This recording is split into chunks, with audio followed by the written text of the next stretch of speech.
Bhagavad Gita as it is. I hope you like it. Om Namo Bhagavate Vasudevaya. Om Namo Bhagavate Vasudevaya.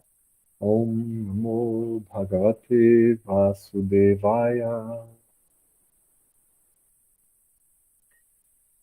Today we start chapter 9, the most confidential knowledge. I love this title. It's very beautiful and very appealing, I think. Chapter 9 of the Bhagavad Gita. I'd like to read the summary with you. Lord Krishna is the supreme Godhead and the supreme object of worship, adoration, love. The soul is eternally related to him through transcendental devotional service, bhakti. By reviving one's pure devotion, one returns to Krishna in the spiritual realm. This is the summary from chapter 9, according to Srila Prabhupada. And then we start with the first verse, verse 1. The Supreme Personality of Godhead said, My dear Arjun, because you are never envious of me, I shall impart to you this most confidential knowledge and realization, knowing which you shall be relieved of the miseries of material existence. I consider this first shloka very important. Very, very important. Because remember, the most confidential knowledge is not just a secret, it's very, very secret. Very. And Krishna is telling this knowledge to Arjun because he is never envious of Krishna. Because they are friends, close friends. They're not strangers. They had a relationship before the war, of course. They are cousins, by the way. Yes. And then Krishna is impart, I shall impart, share, give to you this most confidential knowledge and realization. I'm giving this to you, Arjun, because you love me for good. That's the idea, you know. And then I remember Jesus when he said, you shall not throw pearls to the pigs, não jogar pérolas aos porcos, you know. There is a connection with this first verse. My dear Arjun, because you're never envious of me, I shall impart to you this pearl. And with that knowledge, you're going to be relieved of the miseries of material existence. You know? So this is quite interesting, I think. Krishna is giving the instruction of how should we open up our hearts, not to everybody. Very interesting verse, the first one. Let's move to the second. This knowledge is the king of education, the most secret of all secrets. It is the purest knowledge, and because it gives direct perception of the self by realization, it is the perfection of religion. It is everlasting and it is joyfully performed. Oh my God.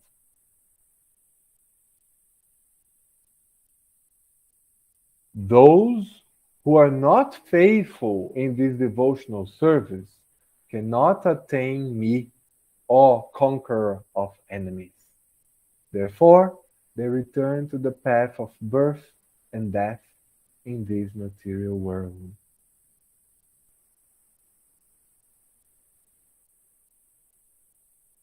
By me, in my unmanifest form, this entire universe is pervaded. All beings are in me, but I am not in them. Very mystical. The unmanifested form, this is one. The entire universe is pervaded by Krishna in the unmanifest form. That part, oh, later I'd like to listen you guys. Oh, how do you understand that? All beings are in me, but I am not in them. Oh, Krishna said he is the Paramatma, the Supreme Soul, and thus he is in all beings. And now he declares that all beings are in me, but I'm not in them. What is it? Is it a paradox?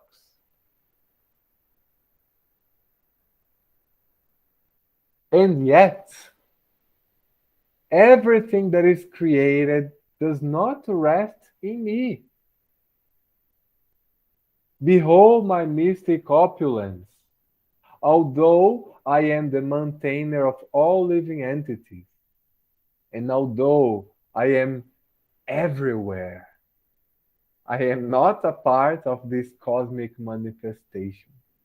For myself is the very source of creation. I think these verses are some of the most difficult ones to understand in the Gita because it's a paradox. Yes. Everything that is created does not rest in me, but he's the basis of everything that is created. That's the mystic opulence. He's the maintainer of all living entities. He's everywhere and he's not part of the cosmic manifestation. How is it?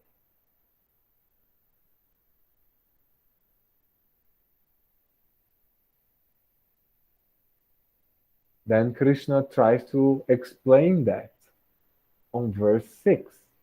Understand that as the mighty wind blowing everywhere rests always in the sky, all created beings rest in me. The wind is not the sky. Yes,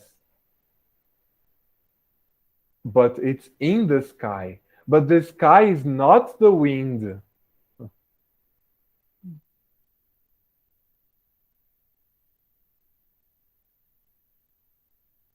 O son of Kunti, at the end of the millennium, all material manifestations enter into my nature. And at the beginning of another millennium, by my potency, I create them again, again and again and again. At the end of the millennium, everything enters in Krishna, and the beginning, everything is created again. Later, we're going to study the ideas of time in the Vedic perception. Very deep, very, very deep.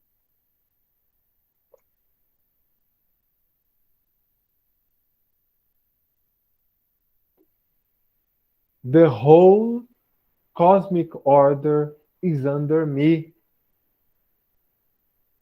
He controls the entire cosmic order. Under my will, it is automatically manifest again and again, and under my will, it is annihilated at the end. Under my will? What is will?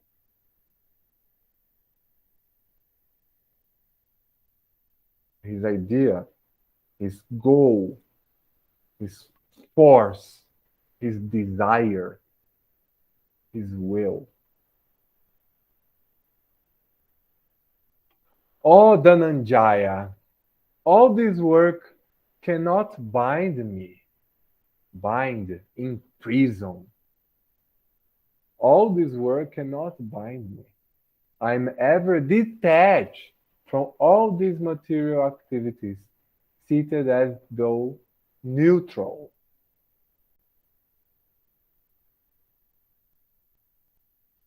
This material nature, which is one of my energies, is working under my direction, O son of Kunti, producing all moving and non-moving beings.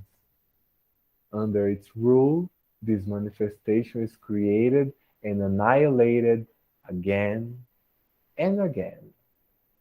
So, basically, he's saying that life has a beginning and an end and a beginning again and again and again. Remember, Krishna is trying to prepare Arjun for war. He's talking to a guy that has to kill people he loves.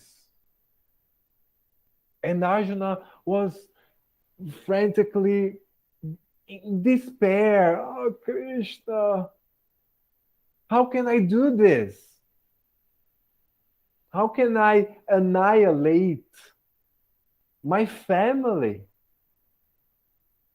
People like Bhishma that I showed you before. How can I fight Bhishma? Come on. And Krishna is saying, Arjun, this is the universe. The universal manifestation is created again and again and again. Try to understand the material nature, Arjun, and the spiritual too. This is life, you know.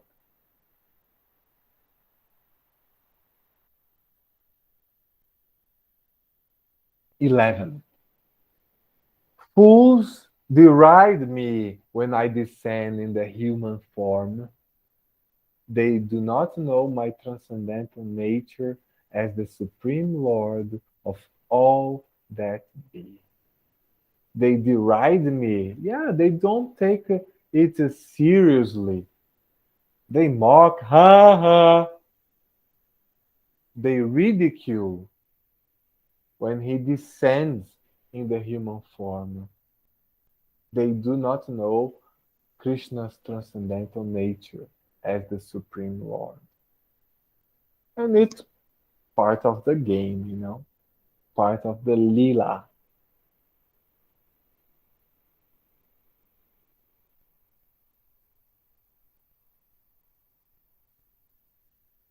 Those who are thus bewildered are attracted by demoniac and atheistic views.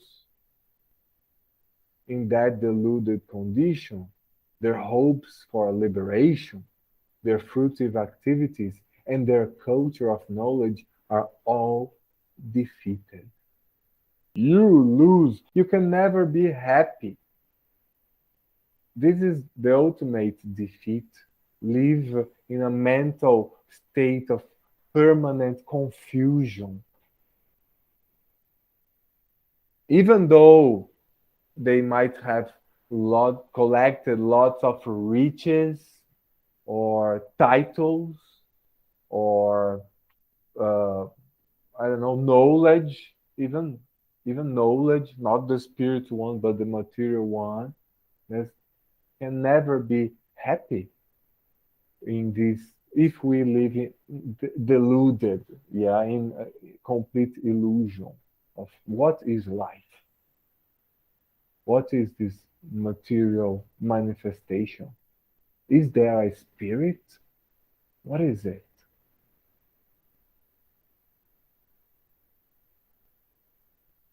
13.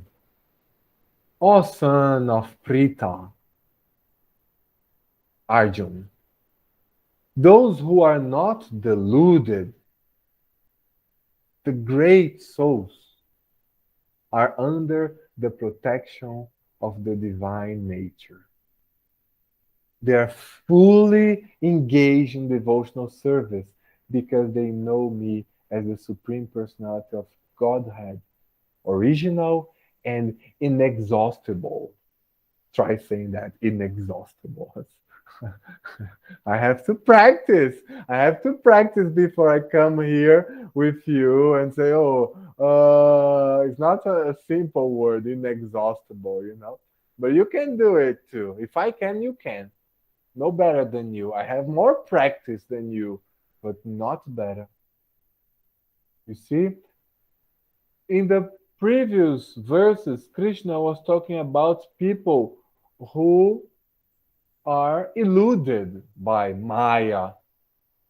Now he talks about people who are not deluded.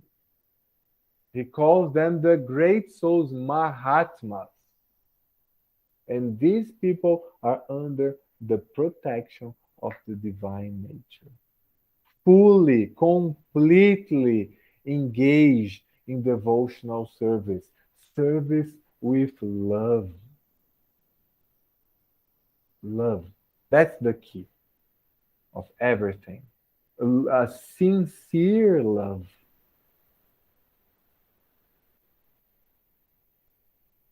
Always chanting my glories, endeavoring with great determination, bowing down before me. These great souls perpetually worship me with devotion. Remember that one? That one is in the Canções do Divino Mestre. Sempre cantando meu nome, meus passatempos e glórias, esforçando sem me servir, prestando-me reverências. As grandes almas me adoram com eterna devoção. Hare Krishna, Krishna Krishna, Hare Hare, Hare Rama, Rama Rama, Hare Hare. Is this one of my favorites from that beautiful album. Always chanting my glories, Hare Krishna, endeavoring with great determination. You work with determination, bowing down before me. You know, this supreme consciousness. Come on. These great souls perpetually, forever, worship me with devotion.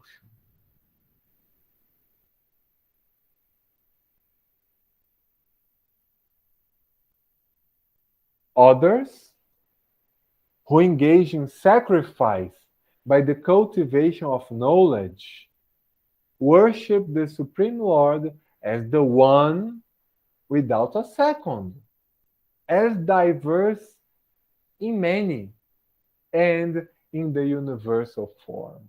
Krishna is pointing to different perceptions of the ultimate reality and the connections we can look for. But it is I who am the ritual, I, the sacrifice, the offering to the ancestors, the healing herb, the transcendental chant. I am the butter and the fire and the offering. I am the father of this universe, the mother, the support, and the grancer. I am the object of knowledge, the purifier, and the syllable Om. I'm also the Rig, the Sama, and the Yajurvedas. I am the goal, the sustainer, the master, the witness, the abode, the refuge, and the most dear friend. I am the creation and the annihilation, the basis of everything, the resting place and the eternal sea. Verse 19. O Arjun, I give heat, and I withhold and send forth the rain. I am immortality, and I'm also death personified. Both spirit and matter are in me. Give heat, yes, like fire. And also, Krishna is saying that the supreme consciousness controls the rain. Paradoxically, I am immortality and I'm also death personified. So, immortality and death at once. Both spirit and matter are in me. Everything is in Krishna. Those who study the Vedas and drink the Soma juice, seeking the heavenly planets, worship me indirectly. Purified of sinful reactions, they take birth on the pious heavenly planet of Indra, where they enjoy godly delights. I drink the Soma juice, yes. There are many Vedas. Previously, Krishna had mentioned, let me see, on 17, I am also the Rig, the Sama, and the Yajurveda. The Sama Veda is the Veda, the mantras, where they use it to drink the Soma and sing the Veda. It was like a spiritual work. Yes, and here he is referring on verse 20 about those people who drink the Soma juice, but not aim at the supreme, but aim at the heavenly planets. Yes, and they purify themselves, take birth on the planet of Indra, and enjoy a godly delight life. When they have thus enjoyed vast heavenly sense pleasure and the results of their pious activities are exhausted, they return to this mortal planet again. Thus, those who seek sense enjoyment by adhering to the principles of the three Vedas achieve only repeated birth and death. So, see, that's interesting. Krishna is saying that following the Veda perfectly is not enough, is not sufficient for liberation. Only achieve repeated birth and death. If you are, what is he talking about? Of course, this is lots of India and their perspective of rebirth and the planetary systems. There are the heavenly planets, there is our planet and others in the middle, and there are the hellish planets. So if you are a good person and you work forward towards the Vedas, when you die, you're going to a celestial planet. You enjoy a wonderful time there, but you have to go back, you know, when your activities are exhausted. Yes. So, verse 22. We later discuss this a little bit in our discussion, okay?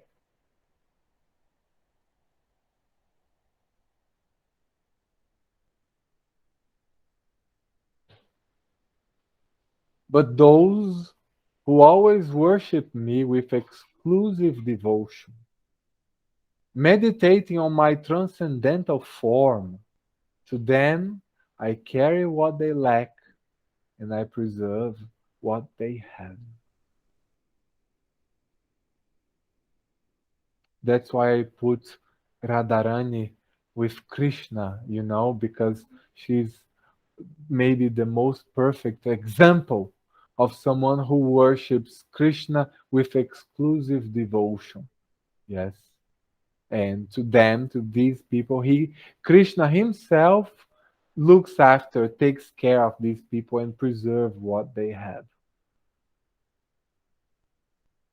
Those who are devotees of other gods and who worship them with faith actually worship only me, O son of Kunti, but they do so in a wrong way. I am the only enjoyer and master of all sacrifice. Therefore, those who do not recognize my true transcendental nature fall down. Those who worship the demigods will take birth among the demigods. Those who worship the ancestors go to the ancestors. Those who worship ghosts and spirits will take birth among such beings. And those who worship me will live with me. So, according to your mental state, when we abandon the body, what happens? Well, where your mind is focused, there you're going to be directed. That's what he's saying. If you direct into the demigods, go there. Ancestors, go there. Ghosts, spirits, and if worship Krishna, we live with Krishna. Now we go to verse 26.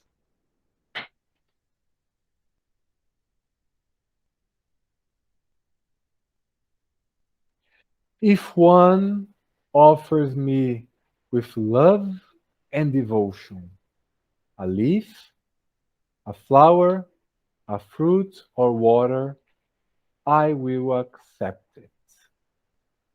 If one person, if someone offers with love and devotion, with sincerity, it's interesting because he's not talking about something huge, something like a palace or a temple or something big.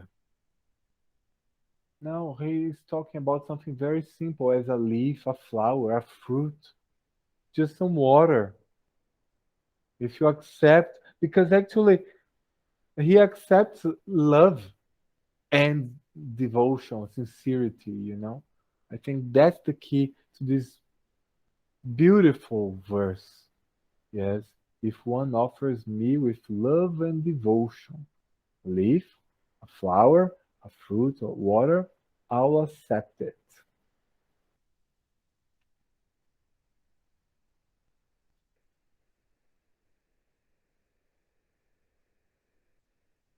Whatever you do, whatever you eat, whatever you offer or give away, and whatever austerities you perform, do that, ó son of Kunti, as an offering to me. Se alguém quiser me ofertar com amor e devoção, fruta, folha, flor ou água, aceitarei a oferenda. Ó descendente de Kunti, o que quer que você faça, o que quer que você coma, o que quer que você dê, tudo isso deve ser feito como uma oferenda a mim. For me, this is one of the most beautiful songs of Canções do Divino Mestre, and these two shlokas, these two verses, are the source of that beautiful song. And I think it summarizes the entire vastness of Krishna consciousness.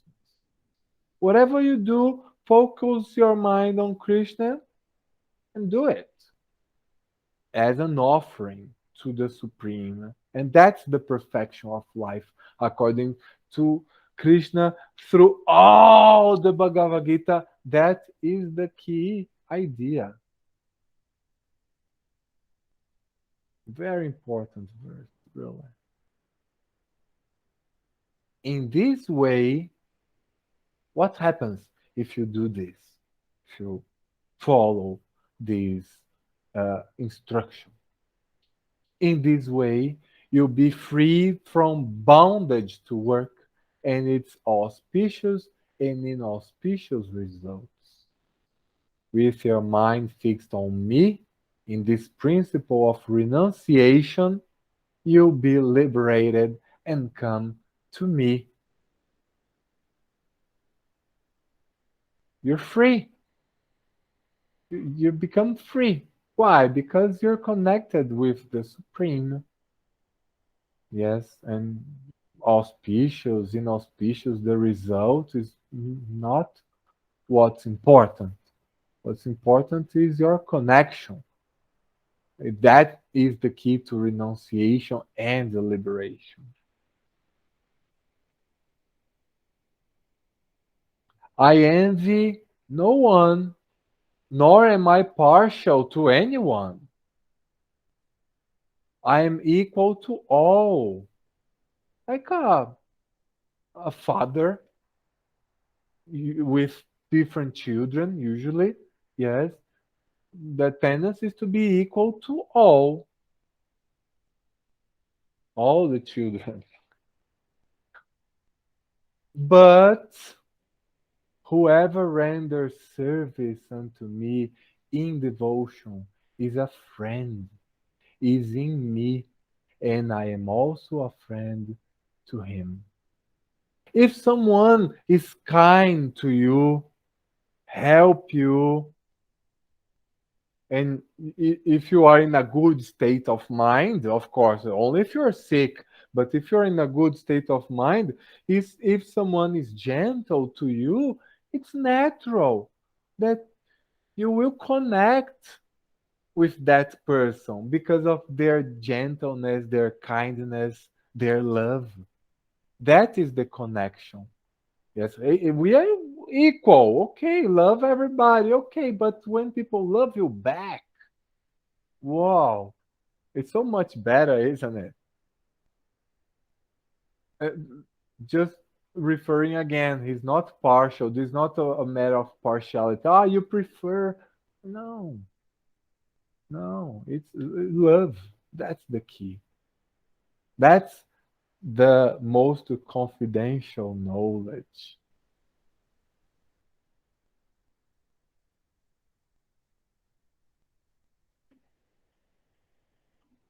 Verse 30. Even if one commits the most abominable action, if he's engaged in devotional service, he's to be considered saintly because he's properly situated in his determination.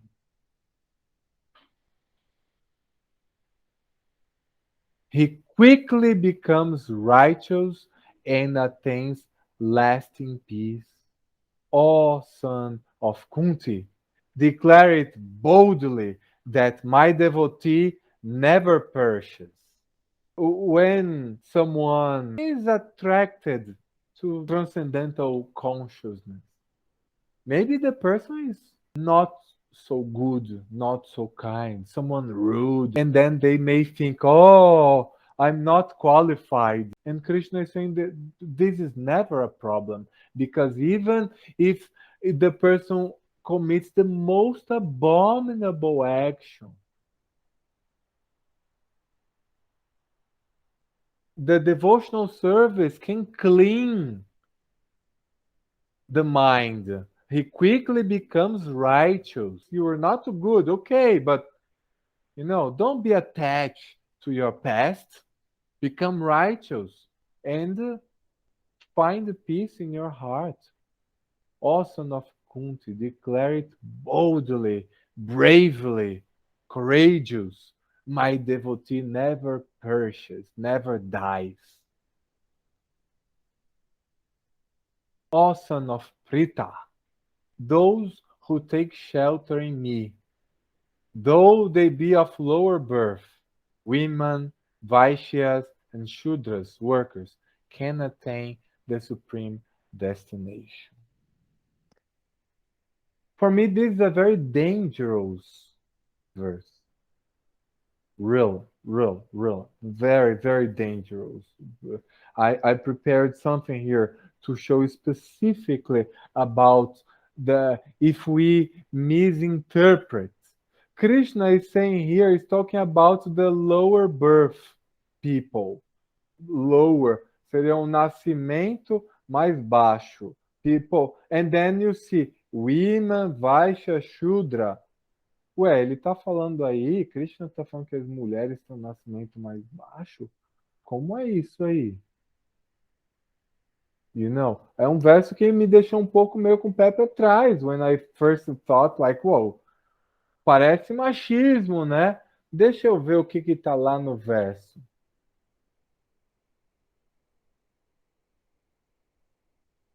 You see? That's the original text.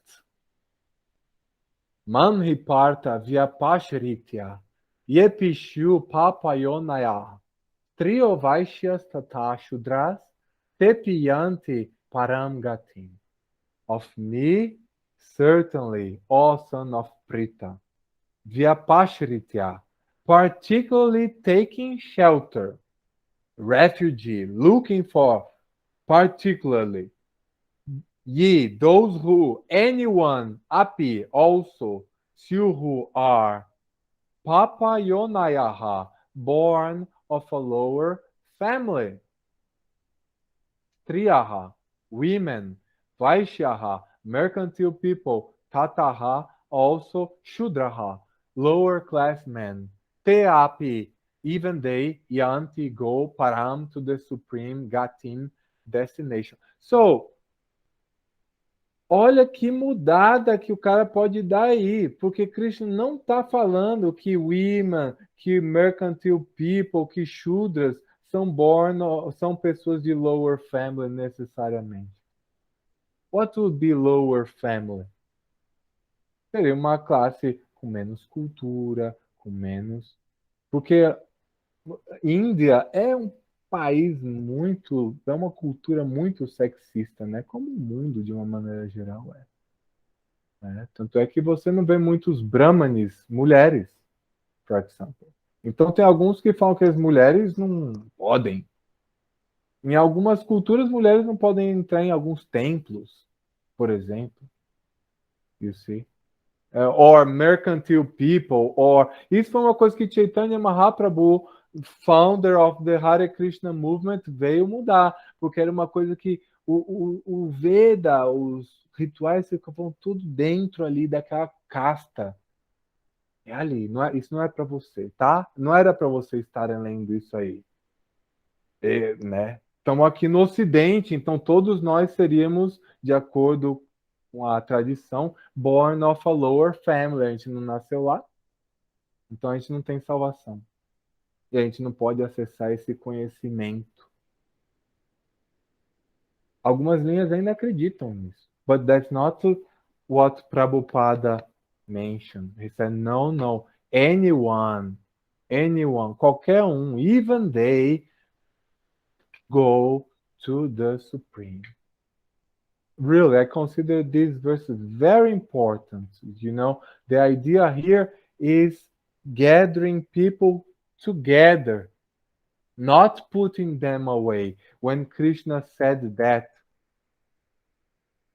even verse 30, even the most abominable action, we can't say, hey, this is not for you. Do you want? Come here. This knowledge, the most confidential knowledge, is for anyone who is looking for it, of course, like Arjuna looking for Krishna. So it doesn't matter if you're white, if you're black, if you're a man, if you're a woman, if you're a saint or a sinner, if you're a bad politician, you're welcome. That's what Krishna is saying. Everyone is welcome. He does is not partial. He's not partial. Just love is the key. That's the point.